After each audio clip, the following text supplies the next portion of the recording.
Hey, what is up, everybody? I thought I would do a little bit of a different video than the last about a month or so with all the updates on the property. And I've had quite a few people ask me, where am I at with the budget? Did I go over budget? If you didn't watch the first breakdown before I actually started all the renovations, head back over there. It's all in the same playlist, and you can go check that out. But what I wanted to do is give you guys an update, fill you guys in on where we're at with the entire renovation on this triplex, and show you what the numbers look like now that I have spent significantly more money. Does that change the profitability? Does that change the game completely for this property? Well, we're going to find out right now. So I'm going to jump right into the numbers, and I'm going to break it down as simplistically as, is that even a word? Simplistically as possible, or as simple as possible, for you guys so that you can follow along and sort of understand this process. So this triplex I bought for $460,000. It was a $92,000 down payment, so that's 20% of $460,000. Deed transfer tax is 1.5% here in Nova Scotia. Cost me about $1,700 in lawyer fees, $800 for inspections. That was the house inspection, and I did a sewer line inspection as well, since the property was a little bit older. Wanted to make sure there was no major issues there, which means to get into the property on day one was $101,400. So that's how much I paid to get the keys, and then we started the renovations. Now, I don't remember what I was predicting the renovations were before, but I did add several things as we started to get deeper into this, and we're going to go over all of the repair costs that I have spent so far on this BRRRR. And if you don't know what BRRRR means, it means buy, renovate, or rehab, rent out, and then refinance, and then repeat, which is what we're going to be doing in this process. So repair costs cost me, and this is all taxes in, so this is like the final number. So to put on a new roof, the property needed a new roof. That cost me $5,750, which was actually a really good deal. I got several quotes, and this was the cheapest by a couple $1,000s. So the guys did an excellent job. There's pictures of it in a previous video, but the roofing got done. Plumbing, just paid the plumber a few days ago, even though there's still a couple of small things that they have to do, like hook in one more toilet and do runoffs for the dishwashers. But I did write them a check before the end of the year to help them out, to get, their end of year stuff in, and mine as well. So plumbing's paid. That was $16,335. Bit on the higher end. I could have gotten, honestly, I probably could have saved between $2,000 and $3,000 if I went with another plumber. But this guy and their company does very high quality work. They showed up, they got it done, and most importantly, they got it done in a timely manner, which during Corona season and towards the end of the year, very, very tough to find reputable plumber. So I paid a little bit of a premium. There is more expensive, but there is cheaper, and I kind of went on more of the higher end, but everything is insured and guaranteed, which is great. Electrical work I haven't paid for yet, but I do have the contract and what we agreed to, and that will end up being $20,200. It was actually just over $19,000, but I added in 3 heat pumps, and they had to run the electrical lines for the 3 heat pumps, which was more scope of work than what we originally planned. So that brought it up to just over $20,000. Paint, $16,000 even. And actually, we're going to save some money.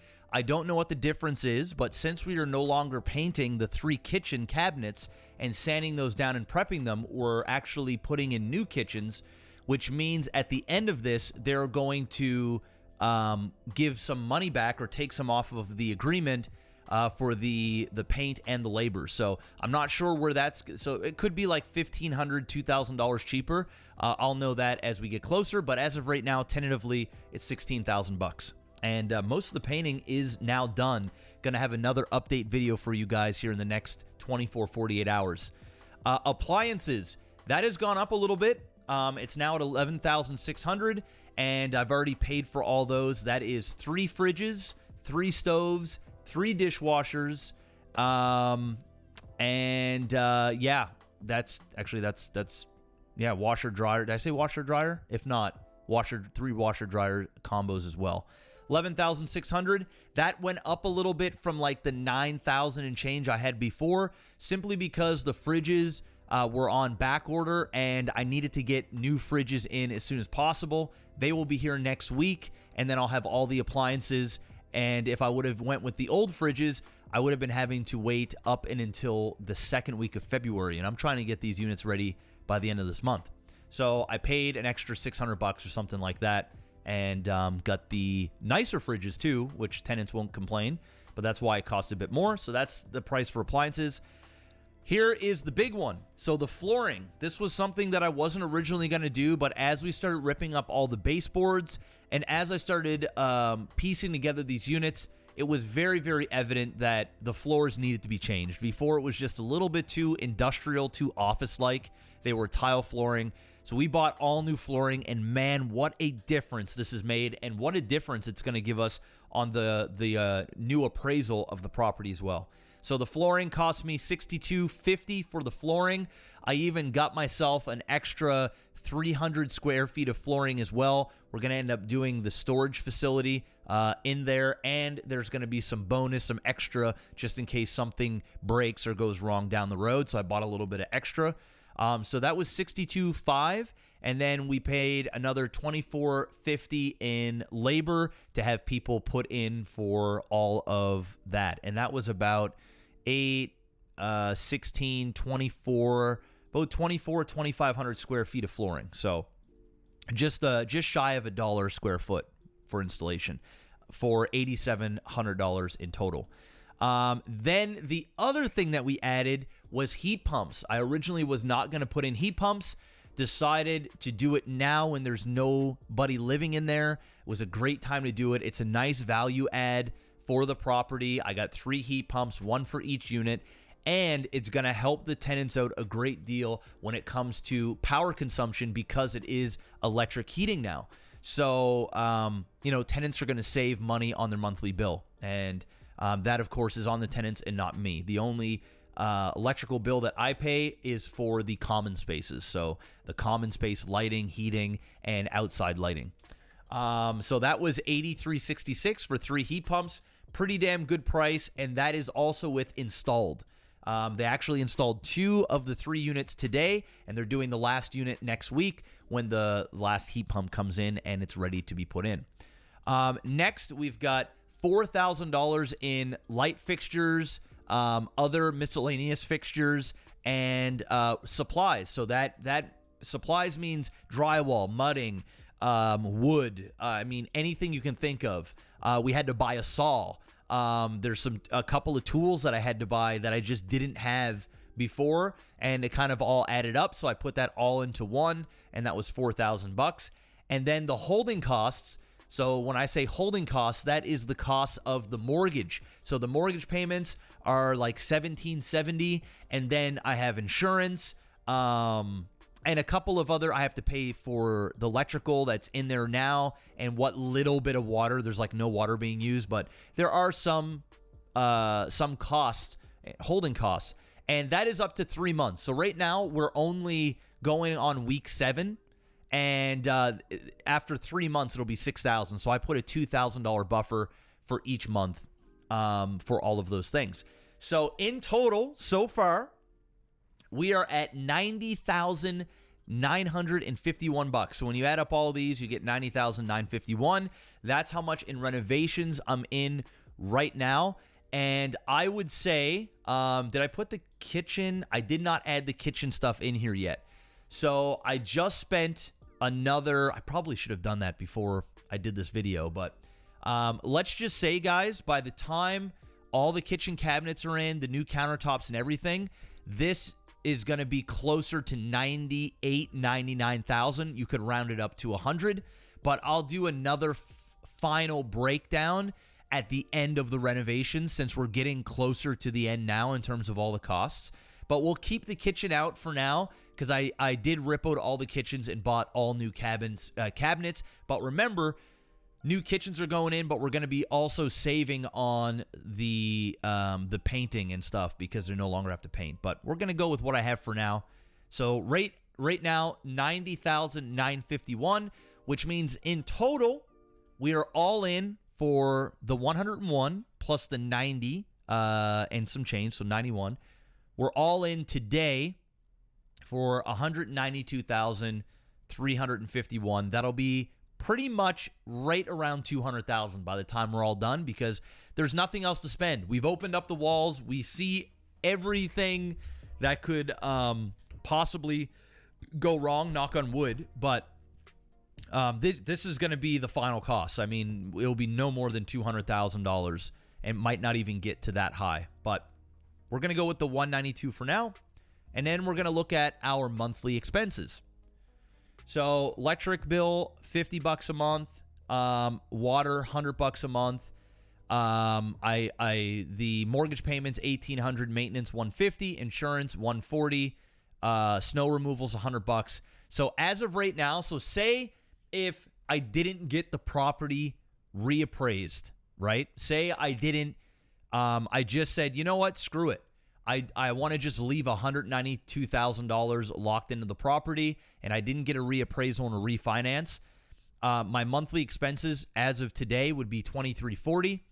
We would be renting it out here at, I put version 1 at $1,500 for the 3 bedrooms and $1,400 for the 2 bedrooms, even though it's going to be a bit more than that, and I'll explain that later. It would be $4,400 a month in income minus the $2,340. We would be cash flowing $2,060 a month or $24,000 a year. So $24,720.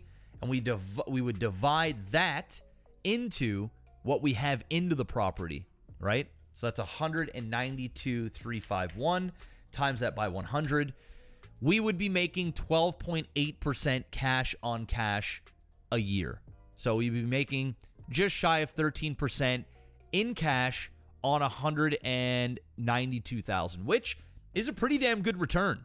13%, that's just return on the cash. That's not return on the principal pay down where they're paying down your mortgage every month, and then appreciation that's going to happen every single year as well. So, you know, that would go up pretty significant. It would almost double. It would be probably around 25% for a total return on investment, but we're not doing it that way. We're going to refinance. So we go down here a little bit, and once we get the property rented out, which I do believe I am now with all of these extra renovations, all appliances, everything in there, I do believe I'm going to get $1,600 a month for the 3 bedrooms and $1,500 a month for the 2 bedroom. So let's go down here and take a look. So we get a reappraisal, and I am estimating that the after repair value of the property will be at $600,000. Now this is a I pulled some of the comps, and I'll be honest, there are many comps at $700,000. But those buildings are a little bit newer. I have a triplex a few blocks away that is worth $700,000, but I don't know exactly where this is going to lay. And I'm just being open and honest with you guys. I have never done a burr before, and so I'm being conservative. You know, I'm putting in $100,000 worth of renovations, so I'm going to assume it's going to be worth at least $600. If it comes in at $580, $575, it's not the end of the world. And then if it comes in past $600, it's just icing on the cake. And there's a very real possibility that after I get these rented for good rents, that it could come above $600. But for the purposes of this video and a very conservative estimate, I'm going to go with it being worth $600K, because remember, we bought it for $460. It actually got appraised for $475, so I made $15K on the deal. And to put $100K in there, and the amount of work I'm putting in and good rents, I don't see it why it wouldn't be worth more than this, but we'll see. So say if it is worth $600K, right? Which means we would get a new mortgage. So they would do 80% loan to value. That's what the LTV stands for. And the new mortgage will be at $480,000, right? So they would loan me $480. which means the difference of 120 is what we would pull out. So they would write us a check, the bank, for $120,000, and then our new mortgage would be $480,000. And I already have that lined up with the bank at 2.02% on a 5-year fixed on a 25-year amortization. So here in Canada, you can't do 30-year fixed mortgages. You only can go up to 5 years. So the bank has already pre-approved me to do 80% LTV and at 2.02%. So right now I'm paying 1.91%, but it's a variable while we're doing construction. Once the appraisal comes in, they're going to give me 80%, whether that's $600K, $575, or $700K, they're going to give me 80% of that. And we're just assuming it's going to be $600 for the purposes of this video. And so essentially, we're going to be able to take out $120,000. Remember, we have $192,000 in, which means we will be left in with $72,351 locked into the property, which means we can't take that out because we've already refinanced and we won't be able to pull any more money out from the property for 5 years because we're locking it in for 5. If we wanted to pull it out sooner, then we would be paying penalties, which is like 3 months of interest, and we don't want to do that. We're pulling out everything that we can on the refinance and then locking the rest in. And I have no problem whatsoever leaving in $70,000 or, by the time this is all done, I might actually be leaving in $80,000 or $90,000. Either way, it doesn't matter to me because I'm getting out the vast majority of my money. And at the very least, I'll be getting out the renovation money and leaving in what I originally put in. But here's the beautiful part. Now that we've really raised the value of the property and brought the units up to the point where we can get really good rents, this is the new breakdown of what it's going to cost and what we will make. So nothing changes in terms of expenses except for our mortgage payment. Remember, before our mortgage payment was $1,800 because we were only taking a loan out of like $338,000. But since we have a new mortgage and it's a higher valuation and they're giving us 80%, our new mortgage payment will be $2,300. So that's going to go up $500. And all of the stuff will be the same. Maintenance, $150 a month. It's a brand new place, so stuff is going to eventually happen, but we're just going to put in $50 a unit because everything is gutted and brand new. $140 for insurance, snow removal, water, and electric. And, these can go up or down $10, $20, but for the most part, these are pretty ironclad numbers. And so our total expenses for the month will be $2,840. So before it was $2,340, now it is $2,840. But remember, we get to pull out $120,000 in cash and get the majority of our money out, or a big chunk of our money out. So here is version 1. So say I can't get the $1,600 a month for the 2 3-bedrooms and $1,500 for the 2 bedrooms, and I only get $15, $15, and $14. That's $4,400 in income a month, and we're going to minus that by our expenses, which gives us $1,560, right? We're going to times that by 12 because there's 12 months in a year. That gives us a annual return of $18,720 on a cash-on-cash return, COC. So that means the money we put in and then the cash that we take out, right? That's how much we get, and then we're going to divide that by the amount that we had left in the property, which will be the $72,351, times that by 100. That means we're going to get a 25.8% cash-on-cash return a year at this rate, right? Then we add principal paydown. Remember, of this $2,300, they're paying about half of it to the principal, so paying down the actual property, the loan on it, and then the other half goes to the interest because the bank's going to get paid. So it's about another $1,150 a month, so $13,800 a year. And then we do a 3% a year appreciation on the property. That is very conservative. This year alone, I've had some properties go up at 20%. I've had many go in the double digits. And then, I've had one property that went up 7%. The market here is insane right now. It's going to keep going up. And so I think a 3% is a very modest thing to look at, which would be another $18,000 a year. You add up the 18,720 plus the 13,800. Whoops. I do it over here. Plus the 18,000. Oh, man. Anyway, you add up this number, and this number, you get 50,520, and then you're going to divide that 50,520 into what we have in cash, right? 72,351 times that by 100. We're getting a 69.8% return on our money a year, right? So after a year and a few months, we have all of our money back, and then the profit is infinite, right? Our return is infinite. So that is version 1, but we are likely going to be in version 2. Since we've put in so much renovations, we added the heat pump, new flooring, brand new kitchens, all new appliances, 3 bedrooms, brand new paint job, everything that you can want in a beautiful neighborhood at the end of a cul-de-sac with water views. We could honestly get more than $1,600, but I don't need to gouge anybody. This is a very, very fair rate. $1,600, $1,600, $1,500, which means we would be bringing in $4,700 a month, and our expenses, remember, are $2,840. Once you minus that, means our cash on cash return each month, so our positive cash flow, is $1,860 a month.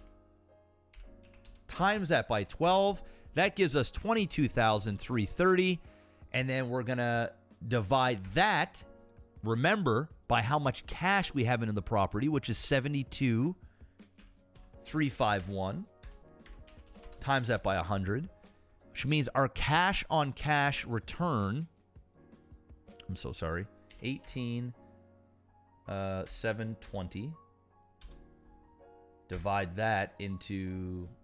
Oh, no, sorry, we're down to version 2. I had that right. Look at that. I'm confusing myself. So, yeah, 22,320.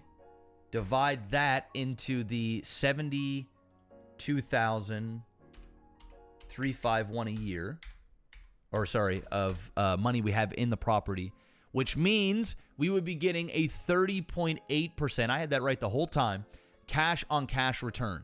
So once again, that is the cash we have into the property, and then the cash that we're getting out each year from people paying rent, minus all of our expenses.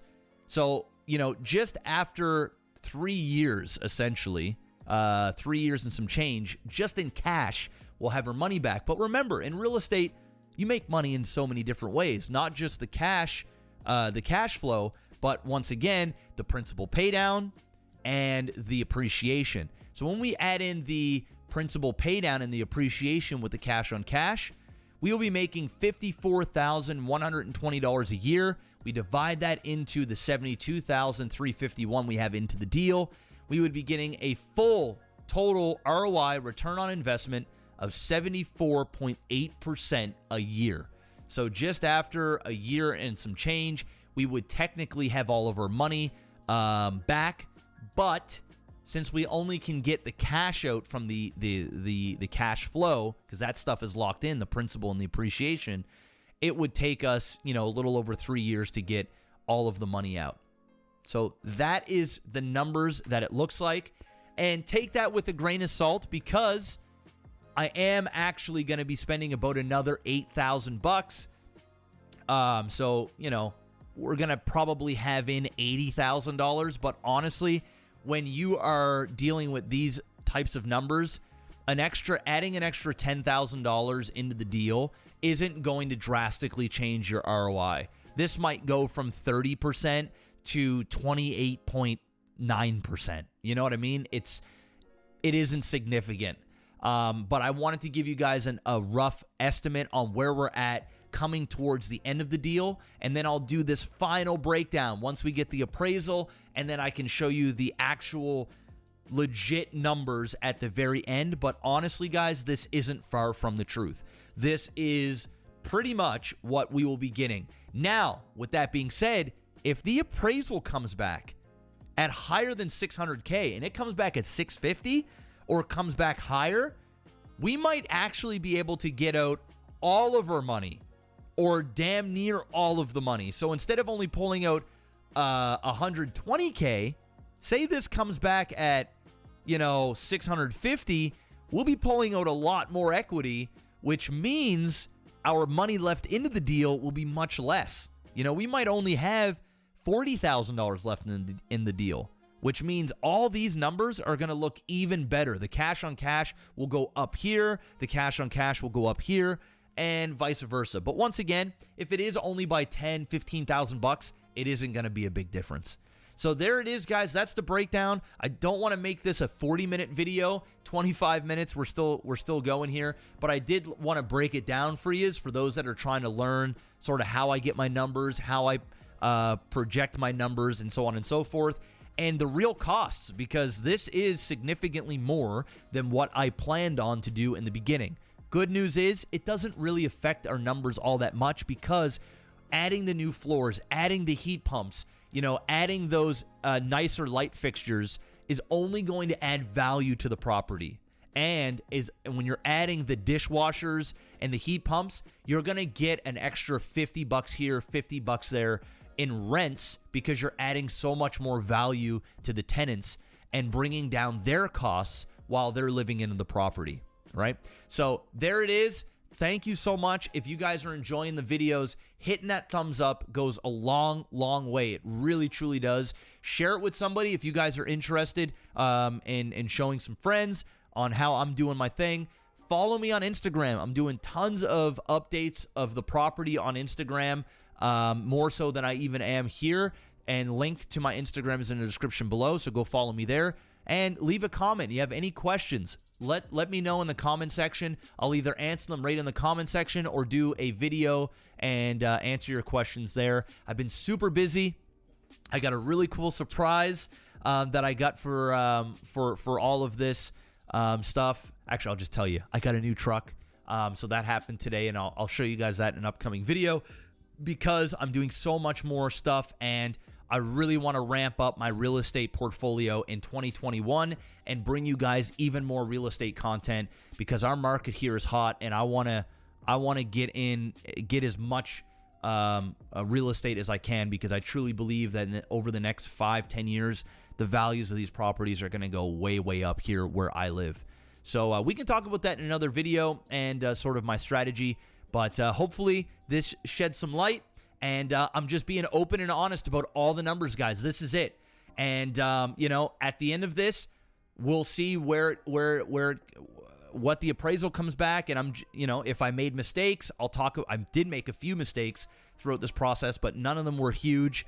And I've learned so much over this renovation. It's insane. I've spent quite a bit of time at that property. But man, the amount of knowledge that I've got from doing this is only going to help my future burrs not only speed things up, but I won't make some of the small mistakes that I've made here in the future. So I'm enjoying it. I'm very passionate about this, and I'm happy that I can share this process with you guys. So thanks again. Subscribe if you haven't already, and we'll see you on the next one. Peace out.